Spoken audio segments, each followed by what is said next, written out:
ये हमारी मान लीजिए एनरोलमेंट डेटा है। अभी एक जिले की बात कर लेते हैं, इंदौर की हम सैम्पलिंग कर रहे हैं।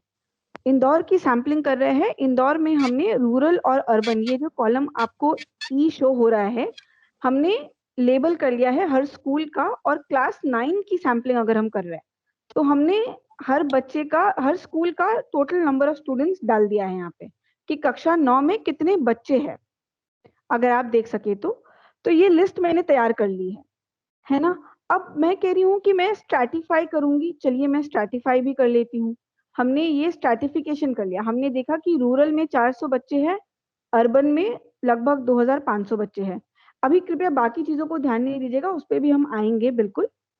तो ये रूरल और ये अर्बन है, ये जो आप देख पा रहे हैं, ये रूरल और अर्बन का जो दो पॉपुलेशन है हमने डिवाइड कर लिया। हमने देखा उसका रेशियो क्या है, तो हमने रेशियो भी देख लिया, लगभग 15% रूरल है और लगभग 85% अर्बन है, हमने ये भी देख लिया। अब हम कह रहे हैं कि इन रूरल में से, ये जो रूरल है, ये रूरल का पॉपुलेशन है। अगर मान लीजिए मुझे ये पॉपुलेशन में से, ये टोटल पॉपुलेशन है 400, रूरल में 400 लोग थे। अब मुझे अगर 50 लोग सैंपल करने हैं, 50 लोग मान लेते हैं सैंपल करने हैं, तो ये सब स्कूल में से कुछ ना कुछ आएंगे। अगर मैं रैंडम सैंपलिंग करूंगी तो अगर मैंने 400 चिट्स बनाए, तो क्या ये चांस है कि वो 50 बच्चे हर स्कूल से आए? क्या सब अग्री करते हैं इस बात से? बिल्कुल मैम। जी। सही है। उसी तरह अर्बन में अगर मैं मान के चलूं कि क्लास 9 में टोटल 2500 बच्चे हैं, और अगर मान लेते हैं कि मुझे 200 लोग सैंपल करने हैं।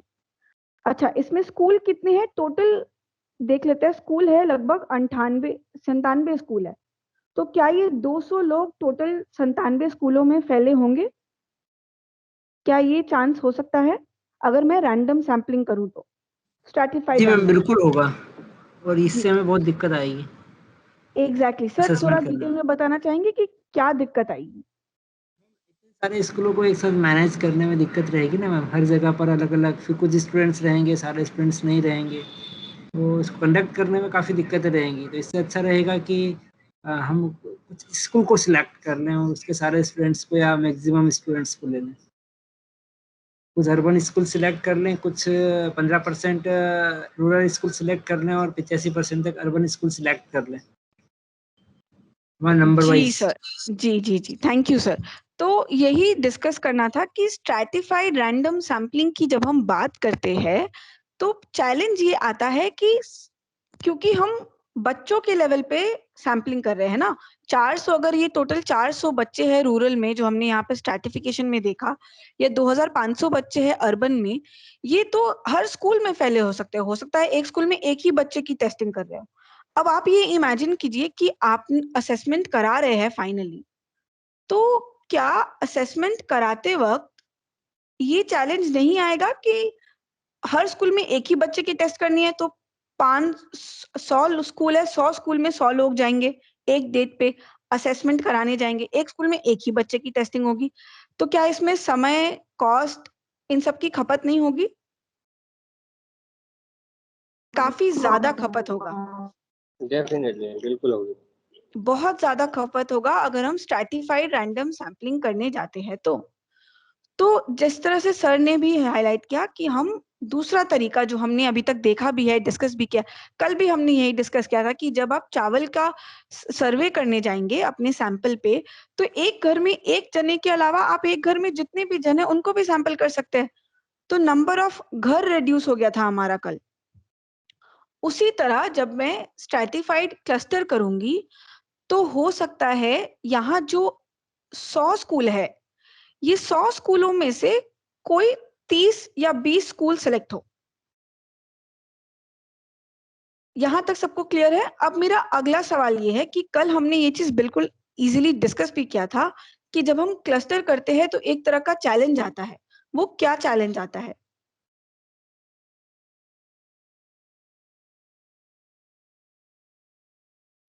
स्ट्रैटिफाइड रैंडम में हमने डिस्कस कर लिया है कि किस तरह का चैलेंज आएगा। हम क्लस्टर की बात कर रहे हैं, तो हाँ रितु मैम, आप बताना चाहेंगे क्लस्टर में क्या चैलेंज आता है? सॉरी मैम, आपकी आवाज थोड़ी क्लियर नहीं आई। बायस हो जाते हैं मैम, किस तरह का बायस आएगा मैम?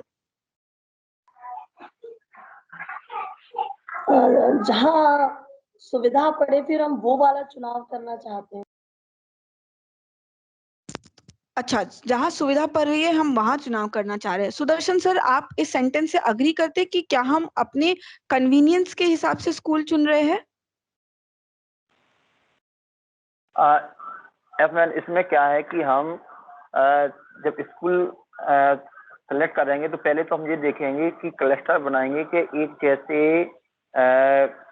मतलब जो सेम प्रॉब्लम कहाँ पर किस प्रकार से है।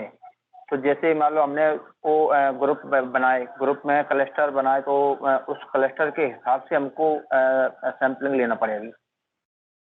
तो क्या आप अग्री करते हैं सर कि यहाँ पे हम सुविधाजनक ही कर रहे हैं? क्या ये कन्वीनियंस सैम्पलिंग जैसा है? नहीं मैडम, तो ये वैसा तो इसलिए नहीं हो पाएगा क्योंकि इसमें फिर वो क्लस्टर बनाने के लिए हमको उसके सेम प्रॉपर्टीज टाइप के क्लस्टर बनाना पड़ेंगे, तो फिर वो हम कहाँ से उसको देखेंगे। तो मेरा सवाल है, और अभी कोई भी जवाब ये हम सुनते हैं थोड़ा। पंकज सर, अगर आप हमें बता सके, हम यहाँ पे जो क्लस्टर है वो क्या लेकर चल रहे हैं, स्कूल या बच्चा या कोई और क्लस्टर? एक्चुअली क्लस्टर तो बच्चों का है, जहाँ तक मेरी अंडरस्टैंडिंग है आपके डेटा के अनुसार। जी, तो बच्चों के क्लस्टर को हम यहाँ क्या मान रहे हैं सर? जैसे पिछले केस में हमने घर को क्लस्टर मान लिया था, अडल्ट्स के क्लस्टर को हमने घर माना था। यहाँ पे बच्चों के क्लस्टर क्या है? कुछ और क्लस्टर बनाने पड़ेंगे हमें, अभी गुच्छे बनाने पड़ेंगे, या गुच्छे बने हुए हैं ऑलरेडी? ये है ना अर्बन और रूरल के। सर, अर्बन रूरल स्ट्रेटा है सर, ये थोड़ा स्ट्रेटा है। हमने अलग अलग गुच्छे बनाए थे अर्बन रूरल के। मैडम क्लास वाइज बना सकते हैं, क्लास। जी, क्लास वाइज बना सकते हैं। तो सर, क्लास 9 का क्लास वाइज मतलब क्या हो गया? वो तो स्ट्रेटा हम ही हुआ सिर्फ ना। क्लास हम सिर्फ स्कूल क्लास वाइज 9 बना ही देख सकते रहे हैं। हैं, बेस्ट है, स्कूल वाइज बेस्ट है। जी हरीश सर, थैंक यू, यही आंसर मैं ढूंढ रही थी। तो हमारा यहाँ पे ये थोड़ा देख लेते हैं, मैं लिख के बताती हूँ यहाँ पे। तो ऑल स्टूडेंट्स जो है कक्षा 9 के सारे बच्चे जो कक्षा 9 के हैं, ये हमारे टारगेट पॉपुलेशन है। क्या हम अग्री करते हैं? यस इंदौर जिले के क्लास 9 के सारे बच्चे हमारे टारगेट पॉपुलेशन है। तो सैम्पलिंग फ्रेम ये हो गया हमारा सैम्पलिंग फ्रेम। हमने कहा हम क्लस्टर लेवल पे काम करेंगे, तो हम सैम्पलिंग फ्रेम क्या होगा? सारे बच्चों की लिस्ट जो क्लास 9 इंदौर में हो, रूरल या अर्बन ये अभी फर्क नहीं पड़ रहा हमें, हमने लिस्ट बना ली उनकी। अब हमने उस पॉपुलेशन को स्ट्रैटिफाई किया, मतलब डिवाइड किया। हमने क्या किया? हमने कहा रूरल में डिवाइड करते हैं और अर्बन में डिवाइड करते हैं। हमने डिवाइड कर ली रूरल अर्बन में। तो ये हमारे 2 ग्रुप बन गए। अब रूरल के अंदर भी है तो 400 बच्चे, 400 बच्चों में से 50 तो 50 स्कूल हो जाएंगे, या अर्बन में 100 स्कूल हो जाएंगे। तो मैं कैसे करूं? मैं बच्चों के लेवल पे नहीं जाके स्कूल के लेवल पे जाऊंगी। तो यहाँ पे मेरा स्कूल क्लस्टर हो गया, यहाँ पे भी स्कूल क्लस्टर हो गया। तो जब मैं रूरल के बच्चों का सैम्पलिंग करना चाहती हूँ, अगर मैंने कोई कटोरों में चिट्स डाला है तो चिट्स किसका होगा? स्कूल के नामों का होगा। ये क्लियर हुआ? जैसे पिछली बार हमने घर के नाम लिए थे सैंपल करने के लिए क्लस्टर सैंपलिंग में, उसी तरह रूरल के अंतर्गत स्कूलों की लिस्ट बनाई जाएगी, ना कि बच्चों की लिस्ट। क्या किसी को भी यहाँ पे कोई सवाल है? प्लीज पूछ लीजिएगा। नहीं सवाल है, कोई सवाल नहीं, यही तरीका रहेगा। सुदर्शन सर, आपको कोई सवाल है? आप क्लियर है यहाँ पे, या आप हमें थोड़ा बताना चाहेंगे कि क्या हमने किया है प्रोसेस में? हाँ मैडम, तो आप क्लियर हो गया क्योंकि अपन ने फिर रूरल की स्कूलों की को क्लस्टर मान लिया, तो उसकी लिस्ट बनाई, इधर अर्बन की बनाई, और फिर उनमें से सैंपलिंग करके फिर उसके बाद हम उनके स्कूलों के बच्चों पर जाएंगे। यानी सबसे पहले हमने स्कूलों को क्लस्टर मान के उनकी सैंपलिंग की कि हमको कौन कौन से स्कूल सैंपलिंग में लेना है, रूरल में और अर्बन में। जी, बिल्कुल, बिल्कुल सर। तो जैसे मैंने यहाँ 2 लिस्ट बना भी ली है। जैसे ही मैंने पॉपुलेशन को डिवाइड किया, मैंने 2 लिस्ट बना ली और मुझे पता था कि मैं स्कूल के लेवल पे सैंपल कर रही हूँ, ना कि बच्चों के लेवल पे। तो मैंने स्कूल की ही लिस्ट बनाई है, देखिए यहाँ पे। बच्चों की लिस्ट नहीं बनाई, स्कूल की लिस्ट बनाई है, क्योंकि बच्चों की लिस्ट में तो बहुत चैलेंज है ना, वो किसी भी स्कूल में हो सकते हैं। तो ये हो गया हमारा स्ट्रैटिफाइड क्लस्टर सैंपलिंग। अब एक जो पॉइंट निकल कर आया था कि जब हम एक कोई स्कूल सिलेक्ट करते हैं, मान लीजिए हमने यहाँ पे एक ये स्कूल सिलेक्ट किया, इसको मैं ब्लू करती हूँ, एक ये सिलेक्ट किया, एक रैंडमली, अभी मैं मतलब ऐसे मान लेते हैं कि ये सारे निकल कर आए, ऐसा मान लेते हैं कि ये सारे निकल कर आए हैं सैम्पलिंग करने के बाद, वो चिट्स में से ये स्कूल्स निकल कर आए जो भी ब्लू किए गए हैं यहाँ पे। अब एक चैलेंज जो हमने बात की थी वो ये था कि यहाँ पे 44 बच्चे हैं, ये 44 बच्चे सब समान प्रकार के होंगे, तो रैंडमनेस कम हो जाएगी। ये पॉइंट कल हमने डिस्कस किया था। यहाँ पे किसी को सवाल है कि रैंडमनेस कम क्यों होगा, या क्या हमें कोई बताना चाहेंगे?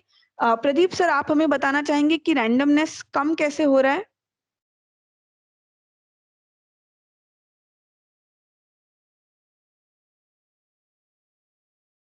प्रदीप सर, आपको हमारी आवाज आ रही है? अच्छा, प्रदीप सर है नहीं शायद कॉल जी पे। अच्छा है जी सर। मैं अब जी मैम आवाज आ रही है। यहाँ पे 44 बच्चे तो निश्चित हो गए ना मैम? जी, तो यहाँ पे जी जो आपका हम ये कह रहे हैं कि अगर हमने स्ट्रैटिफाइड रैंडम सैम्पलिंग की होती और जब हम स्ट्रैटिफाइड क्लस्टर सैम्पलिंग कर रहे हैं, तो क्लस्टर सैम्पलिंग के कारण हमारी थोड़ी रैंडमनेस जो है, जो विभिन्नता होनी चाहिए सैंपल के अंदर भी, वो थोड़ी कम हो रही है। ये आप जी समझाना चाहेंगे कि क्यों कम हो रही है? मैडम कम इसलिए हो रही है कि अब वो जो क्लास 9th के बच्चे हैं तो वो तो एक निश्चित हो गए ना, अभी उनमें भी अपन को छांटना पड़ेंगे मैम, तब वो रैंडम होगा। जी, थैंक यू प्रदीप सर। आप कह रहे हैं कि उनमें भी 44 के अंदर भी छांटना पड़ेगा, ऐसा? कोई और बताना चाहेंगे कि क्या शंकर सर, अगर आप बताना जी चाहें मैम। कि किस तरह का? हेलो, आवाज आ रही है मैडम? जी शंकर सर, नहीं नवनीत। शंकर सर आप नवनीत सर, एक सेकंड, शंकर सर को थोड़ा चांस देते हैं, फिर आपके पास आती हूँ। जी शंकर सर। यस मैडम, इसलिए रेंडमनेस कम हो रही है उसमें, क्योंकि अपन ने एक ही स्कूल के और क्लास 9th के ही बच्चे लिए हैं, बच्चों की क्लास 9th के लिए लेना है और एक ही स्कूल के पूरे बच्चे आ गए तो डेफिनेटली उसमें रैंडम वाइज करने का कुछ बचा ही नहीं। जी, तो हम यहाँ पे ये हो रहा है कि पहले केस में स्ट्रैटिफाइड रैंडम सैम्पलिंग में हो सकता था ये 44 बच्चे जो है, जो ये 44 बच्चे रेड में आपको स्क्रीन पे दिख रहे होंगे, ये 44 बच्चे हो सकता था 44 स्कूल से आते। तो जब वो 44 स्कूल से आते, उनका इंफॉर्मेशन बिल्कुल अलग होता, वो किसी और इकोनॉमिक बैकग्राउंड, कोई और फैमिली बैकग्राउंड, कोई और स्कूल बैकग्राउंड, बहुत तरह की विभिन्नताएं आती। लेकिन जब डेफिनेटली मैंने मैडम। सेम 44 बच्चे एक ही स्कूल से ले लिया, तो चांसेस है कि वो सारों की फीचर जो होगी या स्कोर्स होगी या जो भी चीज है वो समान हो जाएगी, विभिन्नताएं नहीं होगी उन 44, चांसेस है। तो ये थोड़ा एक चैलेंज है random sorry stratified cluster sampling की, जब हम क्लस्टर सेलेक्ट करते हैं। तो अब हमने पिछले बार कल भी इसका एक सोल्यूशन निकाला था, बोला था मैंने, एक सोल्यूशन हमने डिस्कस किया था। नवनीत सर, आप इसका सोल्यूशन बताना चाहेंगे कि क्या सोल्यूशन है इसका फिर? जी मैम, जैसे हमने जो क्लस्टर सेलेक्ट किए हैं तो इनको भी हम अनुपातिक रूप से 44 ना लेकर उसमें से हो सकता है कि 4 बच्चे सेलेक्ट करें। यदि हम सॉरी मैं काट रही हूँ। अगर हम 4 या 5 बच्चे ही सिलेक्ट करेंगे तो वापस वही प्रॉब्लम आएगा कि हम बहुत स्कूलों तक पहुंच जाएंगे।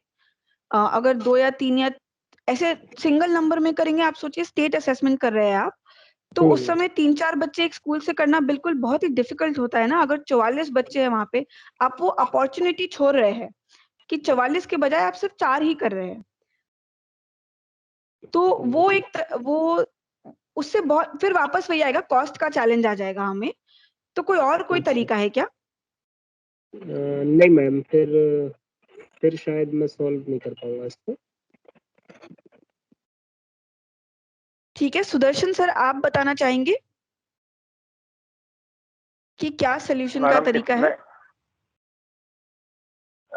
अब इसमें से हमने 44 ले लिए, 44 पर ही सब वो करना पड़ेगा, इसको और कम कैसे कर सकते हैं फिर अपन इसको? तो अच्छा, थोड़ा सा आपको जी, हाँ। तो थोड़ा मैं ही रिवाइज कर देती हूँ, थोड़ा हम टाइम के भी वो हो रहे हैं। तो अभी हमने कहा कि मान लीजिए पहले हमें 50-100 स्कूल करने थे, अब हमने क्लस्टर कर लिया तो हमें मान लेते हैं कि 20 स्कूल करना है। लेकिन अगर हमें क्लस्टर का जो चैलेंज है, जो हमारी रैंडम विभिन्नता की जो नेचर है वो कम हो रही है, उसको बढ़ाने के लिए हम 20 के बजाय 30 या 40 स्कूल करेंगे। तो 100 नहीं करेंगे और 20 भी नहीं करेंगे। 100 तब होता जब हम सिंपल रैंडम सैम्पलिंग कर रहे, सॉरी स्ट्रैटिफाइड रैंडम सैम्पलिंग कर रहे थे। 100 नहीं करेंगे, 100 के 100 स्कूल नहीं लेंगे। लेकिन हम सिर्फ 20 भी नहीं लेंगे जो पहली बार में आ जाएगा। हम 20 के बजाय 20 से ज्यादा लेंगे, 30 लेंगे या 40 लेंगे। उससे क्या होगा, उससे थोड़ा सा रैंडमनेस और बढ़ जाएगा। अलग अलग स्कूल भी ले रहे तो रैंडमनेस तो बढ़ रहा है ना। तो अब आप में से कोई सॉरी कोई कुछ कह रहे हैं क्या? ठीक है, हाँ, तो अब ये कैसे डिसाइड होगा कि 20 स्कूल के बजाय 30 लेना है कि 40 लेना है?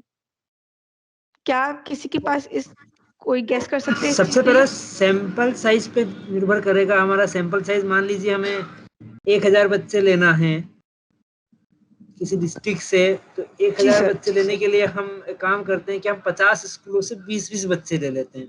तो हम 50 स्कूलों को रेंडमली चयन करके वहां से 20-20 बच्चे ले लेंगे। 20 तो ये ज्यादा इसमें रेंडमनेस बनी रहेगी हमारी। और जी, एक तो मतलब हरीश जी सॉरी, हाँ आप क्या कह रहे हैं कि आप कह रहे हैं 50 स्कूलों में ये से एक 20-20 बच्चे? हम 50 स्कूलों में से 20-20 बच्चे ले रहे हैं। मतलब हम 1000 बच्चों को सारे 100 स्कूलों में से ना लेते हुए हम 50 या 30 स्कूलों में से 40-40 बच्चे ले रहे हैं, तो हमारे पास 1000-1200 बच्चे हो जाएंगे। तो एक ये ठीक रहता है, इसको अप्लाई करने में भी ठीक रहेगा, कंडक्ट करने में भी ठीक रहेगा, कास्ट भी ज्यादा नहीं जाएगी और रेंडमनेस भी बनी रहेगी। सभी चीजों का हम एक मध्यम मार्ग अपना लेते हैं। जी, थैंक यू हरीश सर, आपका आंसर बिल्कुल सटीक रहा। तो आपने हमें कहा कि अगर हमें 1000 बच्चों का सैंपल लेना है, ये मैं थोड़ा सा इसको ब्लू को हटा देती हूँ ताकि क्लियर हो जाए मैं क्या लिख रही हूँ। हाँ, तो यहाँ फोकस करते हैं येलो सेक्शन पे।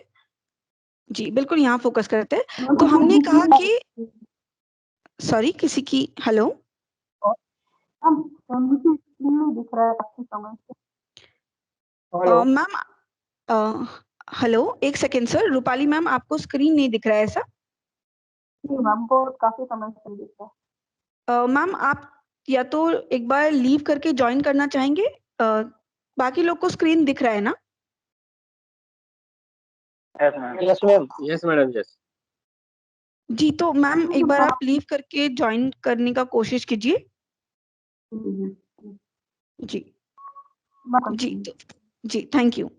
नीतू स्क्रीन टाइम चेक करना था, 120 हो रहा है। हाँ ओके, थैंक यू कृतिका। तो हम यहाँ पे क्या मानकर चल रहे हैं, हम मान रहे हैं कि हमारे सैंपल साइज क्या है, सैंपल साइज है हमारा 1000 बच्चों को लेने का। पहले अगर हम स्ट्रैटिफाइड रैंडम सैम्पलिंग कर रहे होते, स्ट्रैटिफाइड रैंडम, अगर हम रैंडम कर रहे होते तो हम कितने बच्चे लेते, कितने स्कूल होते? मान लेते हैं 100 के 100 स्कूल हो गए।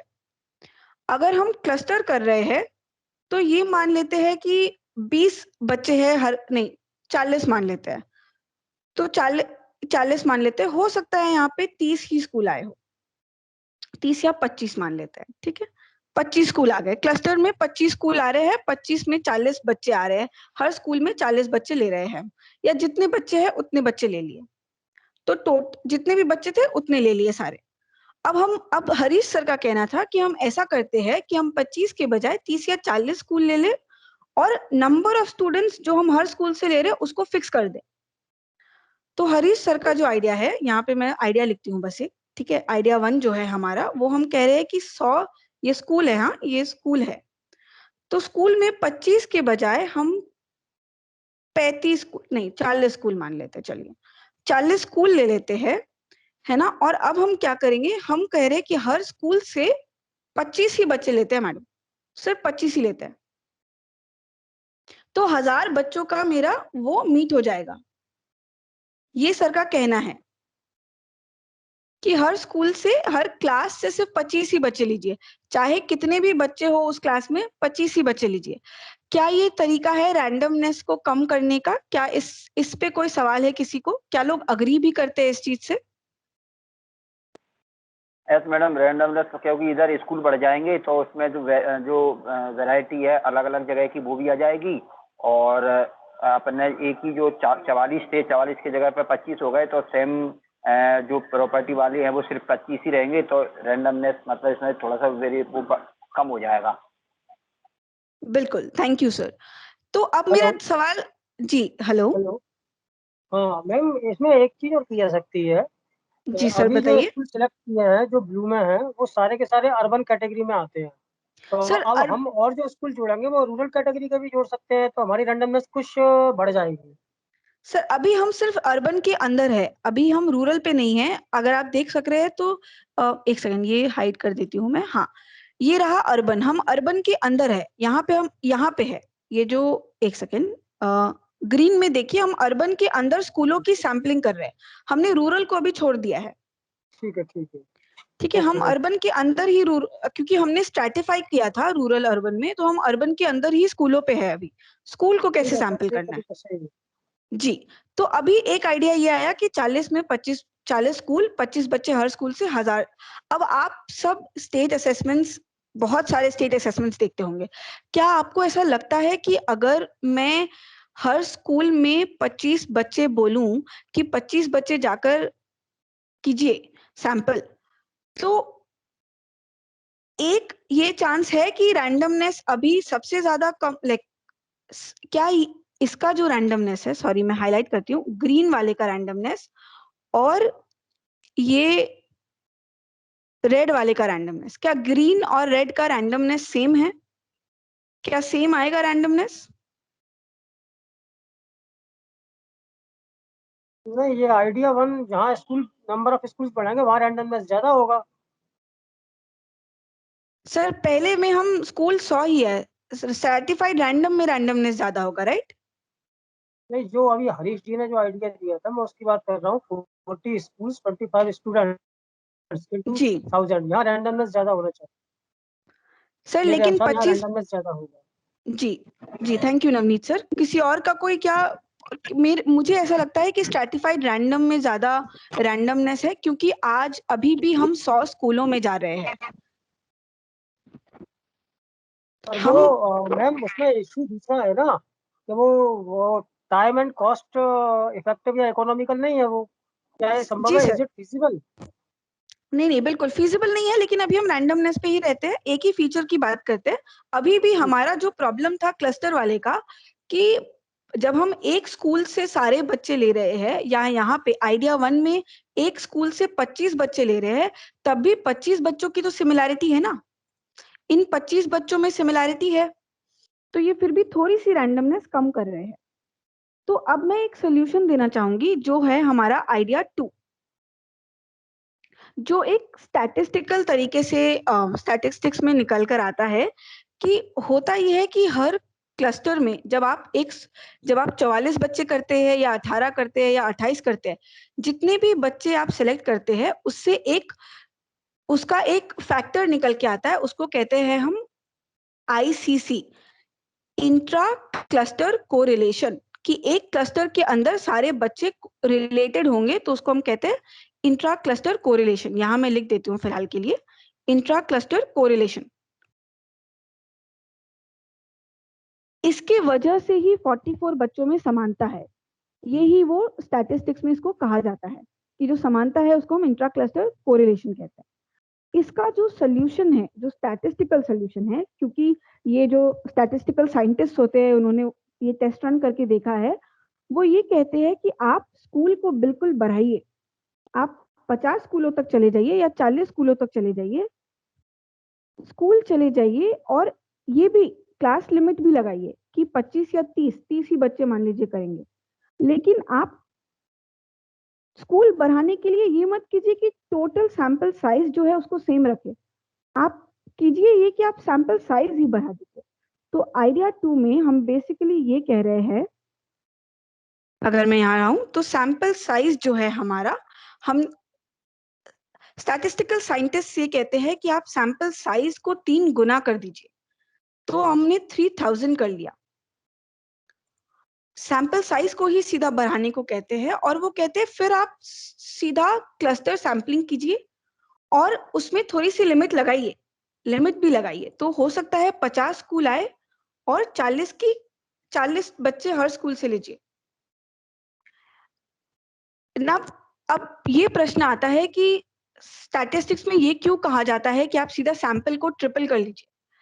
तो ये रिसर्च के माध्यम से देखा गया है कि जब आप किसी सैंपल को 3 गुना कर लेते हैं, तो जब आप इसकी जो रैंडमनेस आएगी ना, यहाँ पे जो रैंडमनेस आएगा 3000 बच्चों से, वो इस केस से मैच कर जाती है। ये रिसर्च में देखा गया है। तो ये जो रेड वाले ऑप्शंस है, आइडिया 2 और स्ट्रैटिफाइड रैंडम, इन दोनों में जो रैंडमनेस होती है, जो विभिन्नताएं आती है, वो सेम प्रकार से फिर मैच होने लगती है। ये रिसर्च में देखा गया है। ये बिल्कुल आइडिया 1 का ही थोड़ा सा मॉडिफाइड वर्जन है। आइडिया 1 बिल्कुल सटीक था, हमने सही आइडिया अप्लाई किया था कि हम एक हर क्लास से फिक्स नंबर ऑफ बच्चे लेंगे और हम उस तरह से स्कूल बढ़ा देंगे। लेकिन यहाँ पे कहा जाता है स्कूल बढ़ाना है, लेकिन हम फिक्स करके भी बढ़ाएंगे और सैंपल साइज भी बढ़ाकर बढ़ाएंगे। क्या ये क्लियर हुआ सबको, ये वाला चीज हम क्या कर रहे हैं स्टेप्स में? Yes madam, it is clear now. इसको हम कहते हैं डिजाइन इफेक्ट। डिजाइन इफेक्ट जब हम ऐड करते हैं तो हम सैंपल साइज को 3 गुना लेकर चलते हैं, 3 गुना ज्यादा मान के चलते हैं। तो अब इन जो रेड वाले दो आइडिया 2 और स्ट्रैटिफाइड रैंडम है, इन दोनों में क्या फर्क है? स्ट्रैटिफाइड रैंडम में कॉस्ट हमारा बहुत ज्यादा हो रहा था, आइडिया 2 क्लस्टर में कॉस्ट बहुत ज्यादा बच रहा था, क्लस्टर में बहुत ज्यादा बच रहा था, लेकिन बहुत ज्यादा रैंडमनेस कम हो जाती है, जिससे हमारा सैंपल पॉपुलेशन को रिप्रेजेंट नहीं कर पाता है अच्छे से। तो हम आइडिया 2 मान के चलते हैं, जहां कॉस्ट थोड़ा सा बच जाता है स्ट्रैटिफाइड रैंडम के कंपैरिजन में, लेकिन रैंडमनेस का कोई लॉस नहीं होता। रैंडमनेस बिल्कुल स्ट्रैटिफाइड रैंडम जितना ही हम रख पाते हैं।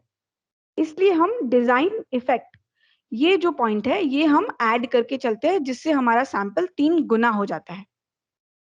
ये हमारे सबके लिए क्लियर हो गया? क्या हम सब यहाँ तक क्लियर है? अगर किसी को भी क्लियर नहीं है तो प्लीज या तो अपने चैट्स पे प्रश्न डाल दीजिए। हम अभी थोड़ा समय का ध्यान रखते हुए आगे बढ़ेंगे, लेकिन उन प्रश्नों को या तो हम अंत में ले लेंगे और या हम बाद में फिर आपके साथ डिस्कस भी कर लेंगे। तो ये हमने अभी तक इंट्रा क्लस्टर कोरिलेशन जो होता है, जो बेसिकली इसका यही मतलब है कि एक कक्षा के अंदर जो लोग होते हैं, जो बच्चे होते हैं, वो सारे समान होते हैं, उनमें थोड़ी सिमिलैरिटी होती है। उसको कॉम्पेंसेट करने के लिए हम डिजाइन इफेक्ट का एप्लीकेशन करते हैं। ये यहाँ पे मैं बात करना चाह रही थी। हमने सारा कुछ डिस्कस कर लिया, एक्चुअली हमने स्ट्रैटिफाइड क्लस्टर सैम्पलिंग डिस्कस कर ली, और हमने कक्षा के अंदर के सह संबंध जो होते हैं वो भी डिस्कस कर लिया कि आईसीसी से क्या होता है। तो फाइनली हम डिजाइन इफेक्ट डालते हैं अपने उसमें, जिसमें कि हम एक कक्षा की सीमा फॉलो करते हैं, 40 छात्र, और हम दूसरा ये करते हैं कि सैंपल साइज को हम बढ़ा दें, जिससे कि स्कूल्स बढ़ जाते हैं। अब दूसरी एक चीज हो सकती है, हम वापस एक्सेल पे चलते हैं। दूसरी एक चीज जो बहुत इंपॉर्टेंट होती है यहाँ पे, अभी सिर्फ अर्बन पे देखिए, अर्बन की ये पूरी लिस्ट है, ठीक है। हम वापस अर्बन पे आ गए हैं, हमने डिसाइड किया कि हम डिजाइन इफेक्ट डालेंगे, तो 1000 के बजाय ये सब हमने रिजेक्ट कर दिया है। अभी हम ये कुछ भी नहीं फॉलो कर रहे, हम सिर्फ डिजाइन इफेक्ट फॉलो कर रहे हैं। हम डिजाइन इफेक्ट फॉलो कर रहे हैं और हम अर्बन के अंदर है। अब जब हम स्कूल की सैम्पलिंग करते हैं, तो ये हर स्कूल का नंबर ऑफ स्टूडेंट्स का साइज अलग है, राइट? कहीं 40 है, कहीं 70 है, कहीं 30 है, कहीं आप देखेंगे बहुत कम है, 4 या 9, ये भी है।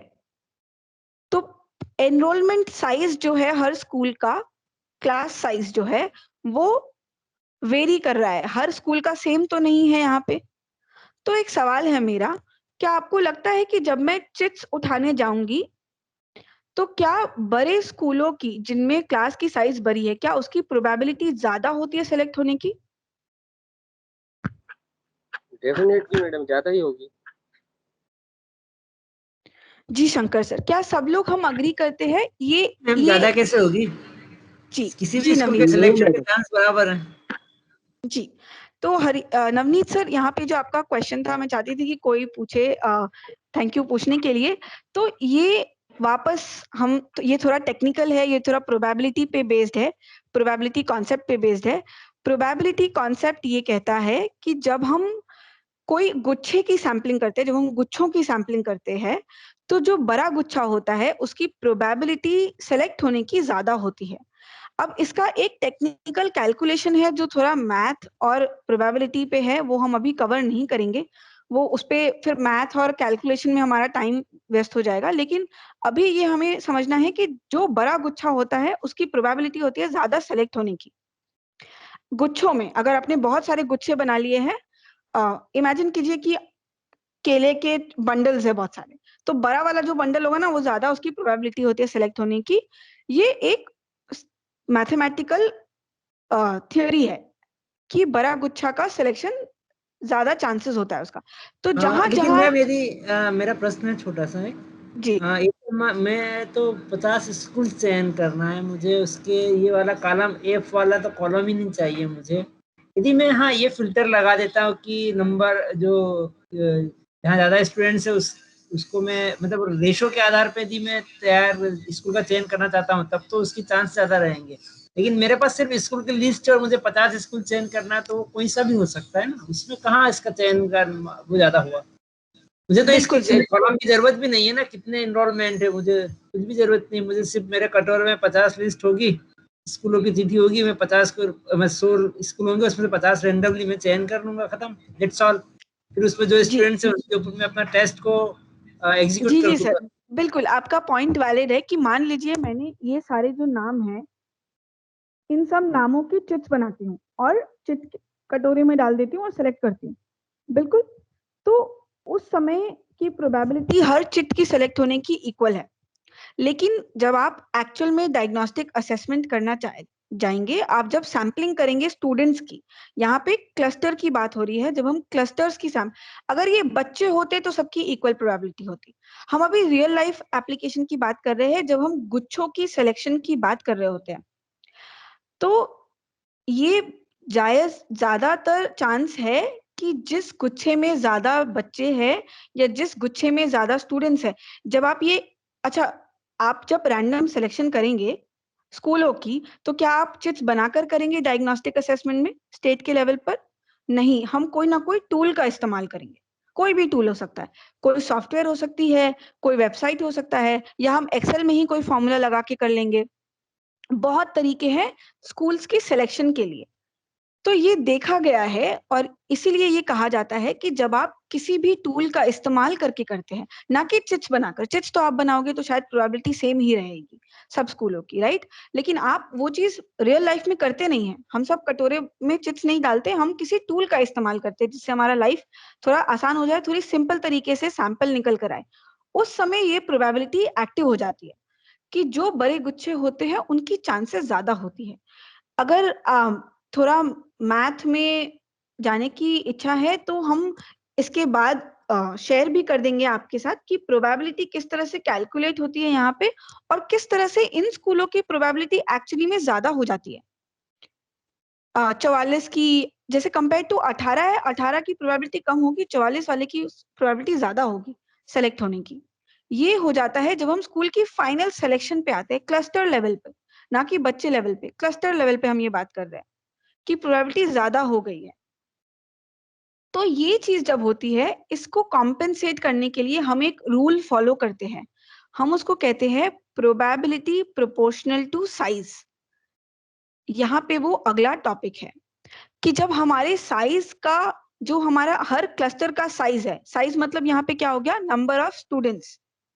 जब साइज ऑफ अ क्लस्टर वो उसकी प्रोबेबिलिटी को अफेक्ट करने लगे, तब हम एक चीज करते हैं जिसको हम कहते हैं प्रोबेबिलिटी प्रोपोर्शन टू साइज। इसका क्या मतलब है ये समझते हैं हम। तो अभी हमने इससे पहले एक अच्छी चीज की थी कि 40 बच्चों का कैप लगा लिया था मान लीजिए हर स्कूल पे, ठीक है। तो 40 बच्चों का अगर कैप लगाया है, अब हम यहाँ पे 2 लेवल पे काम कर रहे हैं। सोचिए डायग्नोस्टिक असेसमेंट आप करने जा रहे हैं, आप सैंपलिंग करने जा रहे हैं और आपको फाइनली हर टीचर को बताना है कि आपको कितने बच्चे सैंपल करने हैं हर स्कूल के। सोचिए आपके पास सारे टीचर्स खड़े हैं, तो आप पहले क्या करेंगे, पहले आप स्ट्रैटिफाई करेंगे, जो हमने कर लिया। चलिए रूरल अर्बन कर लिया हमने, रूरल अर्बन की लिस्ट बना ली। अब अर्बन पे आप गए, आपने एक्सेल पे या कोई भी टूल पे आपने सैंपलिंग की, तो वहां पे आपको पता है पहले से कि चांसेस है कि ये जो स्कूल है जिसमें ज्यादा बच्चे हैं, जहां 77 है 73 है, जहां इतने बच्चे हैं, वो स्कूल ज्यादा सिलेक्ट हो जाए। तो हम क्या करते हैं, हम ये वाली जो चीज है ना, जो हमने 40 बच्चे अप्लाई किए यहाँ पे, ये हेल्पफुल आती है। अब प्रोबेबिलिटी हमें इक्वल करनी है हर बच्चे की, अंत में हर बच्चे की प्रोबेबिलिटी इक्वल करनी है। तो एक्चुअली में क्या होता है, जब आपने 40 डिसाइड किया, ठीक है, आपने किया है कि मैक्सिमम बच्चे 40 सिलेक्ट होने चाहिए एक स्कूल से। अब इस स्कूल पे आ जाते हैं, इस स्कूल में 18 के 18 बच्चे तो सिलेक्ट हो जाएंगे। अगर ये स्कूल सेलेक्ट हुआ तो क्या 18 के 18 बच्चे सिलेक्ट हो जाएंगे? हम सब अग्री करते हैं? आई नो थोड़ा ये टेक्निकल हो रहा है। कोई बात नहीं मैम, बेसिकली आ रहा, अच्छा लग रहा है, ठीक है। देखिए, हमें ये देखना है कि हम प्रोबेबिलिटी 2 लेवल पे काम करेगा यहाँ पे। पहला ये कि जब हम स्कूल की सिलेक्शन करेंगे, जिन स्कूलों में बच्चे ज्यादा है उनकी प्रोबेबिलिटी ज्यादा होगी सिलेक्ट होने की, ठीक है, वो हो गया। तो कुछ स्कूल और उनके बच्चों की प्रोबेबिलिटी ज्यादा हो गई सिलेक्ट होने की, ये यहाँ तक क्लियर है। बड़े स्कूलों के बच्चों की प्रोबेबिलिटी ज्यादा हो गई सिलेक्ट होने की, ये क्लियर हो गया? जी क्या मैम यहाँ बिल्कुल। तक हम सब सहमत है? ठीक है। जी अब मैम हमने बिल्कुल। क्या किया है, हमने किया है बड़े स्कूलों में हमने कैप लगा दी है। तो अगर उस स्कूल में 73 बच्चे हैं, जो यहाँ पे एक हमारा केस है, ये केस ले लेते हैं, ग्रीन वाला केस पे ध्यान देंगे। 73 बच्चे हैं लेकिन सिलेक्शन सिर्फ 40 का ही करना है, तो वहां पे प्रोबेबिलिटी जाके उस स्कूल के बच्चों की प्रोबेबिलिटी जो बढ़ रही थी, क्योंकि वो साइज, स्कूल का साइज ही बड़ा था, वो कम हो जाती है। तो 2 लेवल में प्रोबेबिलिटी काम कर रही है। एक लेवल ये कि जब आप किसी स्कूल की सिलेक्शन कर रहे होते हैं तो उस स्कूल के बच्चे की प्रोबेबिलिटी बढ़ जाती है क्योंकि वो बड़े स्कूल को बिलोंग करता है। अगर नीतू एक्सेलेंस स्कूल को बिलोंग करती है और एक्सेलेंस स्कूल में 60 बच्चे हैं, और जब आप इंदौर में सिलेक्शन करने जा रहे हैं तो नीतू का चांस बढ़ गया सिलेक्ट होने का, क्योंकि नीतू एक्सेलेंस स्कूल को बिलोंग करती है और एक्सेलेंस स्कूल में बच्चे ज्यादा है, तो मेरा प्रोबेबिलिटी बढ़ गया। लेकिन अगर उस स्कूल में आपने एक लिमिट लगा दी कि कहा नहीं नहीं सिर्फ 40 ही बच्चे सिलेक्ट होंगे, तो नीतू की प्रोबेबिलिटी वहां थोड़ी कम हो जाएगी, क्योंकि अच्छा अब तो 60 में से सिर्फ 40 ही सिलेक्ट हो सकते हैं ना, तो नीतू की प्रोबेबिलिटी वहां पे थोड़ी कम हो जाती है। 2 लेवल में देखिए, एक बार बढ़ रही है क्योंकि मेरा स्कूल बड़ा है, लेकिन क्योंकि क्लास लिमिट लगा दी है हमने, तो प्रोबेबिलिटी थोड़ी कम हो जाती है। वहीं अगर कृतिका किसी छोटे स्कूल को बिलोंग करती है, मान लीजिए कृतिका जीपीएस अर्जुन नगर को बिलोंग करती है, ठीक है, अगर यहाँ पे कृतिका बिलोंग करती है, तो पहले केस में क्या हो रहा है, क्योंकि कृतिका की स्कूल की साइज छोटी है, प्रोबेबिलिटी उसकी कम है सिलेक्ट होने की, फाइनल सैंपल में कृतिका की प्रोबेबिलिटी कम है। लेकिन क्योंकि हमने बोल दिया है कि मैक्सिमम 40 बच्चे लेने हैं, तो अब जैसे ही वो स्कूल सिलेक्ट होगा, कृतिका डेफिनेटली सिलेक्ट हो जाएगी सैंपल के लिए। उसका चांस वहां पे, मतलब उसको वहां पे डाउट नहीं है कि मैं सिलेक्ट होंगी कि नहीं, वो पक्का पक्का सिलेक्ट हो जाएगी क्योंकि हमने 40 बोल दिया। तो उसकी प्रोबेबिलिटी वहां पे बढ़ जाती है सिलेक्ट होने की, बिल्कुल 1 हो जाता है। जैसे ही अगर स्कूल सिलेक्ट हो गया तो हाँ कृतिका तो डेफिनेटली सिलेक्ट होगी, लेकिन नीतू सेलेक्ट नहीं होगी। अगर जीपीएस बंधवारी स्कूल में नीतू है तो चांस है कि वो फिर भी ना सिलेक्ट हो, क्योंकि उसमें 40 का कैप लगा है। तो ये 2 चीजें हमें, बेसिकली हम ये कर रहे हैं कि साइज का जो इफेक्ट है हमारे सैंपल में, उसको हम काट रहे हैं, साइज की इफेक्ट काट रहे हैं। अगर हमने कहा होता कि हर स्कूल से जितने बच्चे आते हैं उतने ले लो, तो नीतू अगर जीपीएस बंधवारी से आती है तो उसका प्रोबेबिलिटी ज्यादा है सिलेक्ट होने का आराम से, क्योंकि स्कूल का साइज ही बड़ा है और हमने कोई लिमिट नहीं लगाया। तो जैसे स्कूल सेलेक्ट होगा नीतू भी सिलेक्ट हो जाएगी, और कृतिका का चांस कम हो जाएगा क्योंकि स्कूल का साइज ही कम है। क्या ये क्लियर हो पाया सबको कि कैसे हम साइज का इफेक्ट कम कर रहे हैं जब हम फाइनल सैम्पलिंग कर रहे हैं? ये हम चिट्ठों से नहीं करते, ये हमारी सिस्टम करती है, ये ध्यान में रखना है। Definitely, madam. It is clear now. I got your point, and it is a very good idea. Good technique. ये किसी को भी इस चीज का डाउट है, अगर आपको मैथ समझना है इसका, तो हम अलग से मैथ भी शेयर कर देंगे। मैथ में नहीं जाते क्योंकि हमें कॉन्सेप्चुअली समझना है। मैथ तो सारा हमारा टूल कर लेता है, हमें मैथ नहीं करना है यहाँ पे, हमें सिर्फ सिस्टम समझनी है कि काम कैसे करता है कॉन्सेप्चुअली। तो कॉन्सेप्चुअली क्या सबको क्लियर हो गया? जी मैम, क्लियर। बाकी लोगों को प्लीज अगर कोई डाउट हो तो प्लीज पूछ लीजिएगा। यहाँ तक क्लियर होना बहुत जरूरी है कि क्यों हम साइज का इफेक्ट काट रहे हैं। हाँ मैडम, क्लियर है, क्योंकि इसमें अपन ने अपने कंडीशन डाल दी कि हमको 40 सिलेक्ट करना है। अब क्योंकि उसमें 18 है नंबर ऑफ स्टूडेंट, तो उसमें तो सबके चांसेस हो ही जाएंगे। और इसमें अपने जो 73 हैं उसमें उनके चांसेस मतलब कम रहेंगे, क्योंकि इसमें छूट जाएगा। तो इसमें जो 18 है उसमें उसके चांसेस ज़्यादा रहेंगे, और इसमें 73 में वो छूट जाएगा यदि अपने कंडीशन डाल दी तो। बिल्कुल सर, बिल्कुल, थैंक यू वो समराइज करने के लिए। तो साइज का इसी तरह से हम इफेक्ट कट करते हैं और अपने सैंपल में साइज का प्रभाव नहीं आने देते। इसका रिजल्ट क्या होता है? इसका रिजल्ट ये होता है कि हर तरह के साइज का स्कूल आपके सैंपल में दिखेगा, और ये दिखना भी चाहिए। मान लीजिए आपका एक बड़ा स्कूल है, और हम सिर्फ अर्बन की ही बात कर रहे हैं, राइट? बट ऐसा तो नहीं है कि अर्बन में सब स्कूलों में सेम साइज की क्लासेस होते हैं। क्या सेम साइज की क्लासेस होते हैं अर्बन में सारे? No ma'am. नहीं जी, अर्बन में भी छोटे स्कूल हो सकते हैं ना, जहाँ देखिए यहाँ पे ये एक्चुअल डेटा है। हाँ, ये हमने डेटा बनाया नहीं है, ये इंदौर का नहीं है, डमी डेटा है, एग्जाम्पल के लिए लिया है, बट ये एक्चुअल में इंडिया का कोई एक डेटा है। आप देख सकते हैं एक जगह 5, एक जगह 9 भी है, और एक जगह हमने देखा कि 73 भी है। तो अब ये क्यों हम कर रहे हैं? क्यों साइज का इफेक्ट काटना चाह रहे हैं? कोई इसका आंसर देना चाहेगा हमें? क्यों हम साइज यस का मैम, इफेक्ट इसमें काट क्या रहे हैं? होगा? जी जी मैम। यस। हेलो। हाँ हाँ मैम, आपकी आवाज सुन पा रही हूँ मैं। हाँ मैम, इसमें ये क्या होगा कि ये जिस साइज का इफेक्ट हम काटेंगे तो हर बच्चे की चुने जाने की संभावना समान हो जाएगी, प्रोपोर्शन में बांट देंगे बच्चों को संख्या के। बिल्कुल, थैंक यू रूपाली मैम। दूसरा मेरा क्वेश्चन है पूरे ग्रुप से, और अगर मैं चाहूंगी यहाँ पे लाड सिंह सर, आप अगर हेल्प कर सके हमें समझाने में, हमें क्यों चाहिए कि हर बच्चा का प्रोबेबिलिटी सेम हो? क्या आप हेल्प कर पाएंगे यहाँ पे? मैम मुझसे पूछ रहे हैं? नहीं रूपाली मैम, लाड सिंह सर से पूछ रही हूँ। लाड सिंह सर से। जी सर। जी मैम। हेलो। जी सर, हमारा सवाल ये है कि क्यों चाहते हैं कि हर छोटे या बड़े स्कूल के बच्चे की प्रोबेबिलिटी सेम हो जाए? ये क्यों चाहते हैं हम? मैम ये इसलिए चाहेंगे कि जो भी रिजल्ट हमारा जो आए वो सही आए बिल्कुल। तो सर अगर मान लीजिए हमने प्रोबेबिलिटी इक्वल नहीं किया होता और बड़े स्कूल के बच्चे सिलेक्ट हो जाते, तो आपका क्या लॉस होता?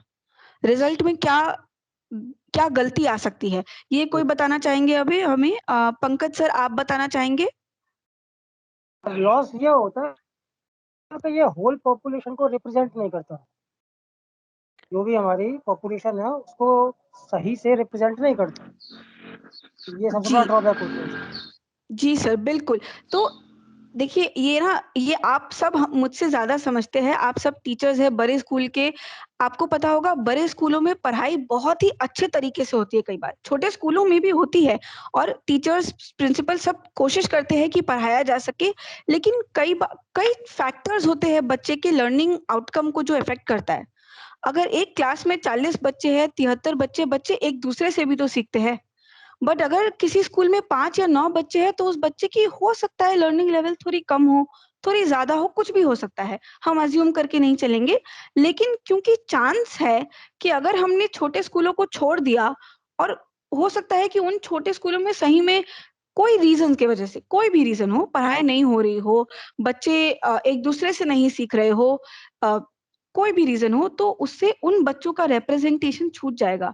तो अगर मैंने सिर्फ बड़ी साइज का सैंपलिंग कर लिया, आपका एवरेज आ गया 70% परफॉर्मेंस, हम सब खुश हो जाएंगे कि अरे हमारा तो एकदम इंदौर जिला बिल्कुल सही परफॉर्म कर रहा है, 70% एवरेज परफॉर्मेंस आ रहा है।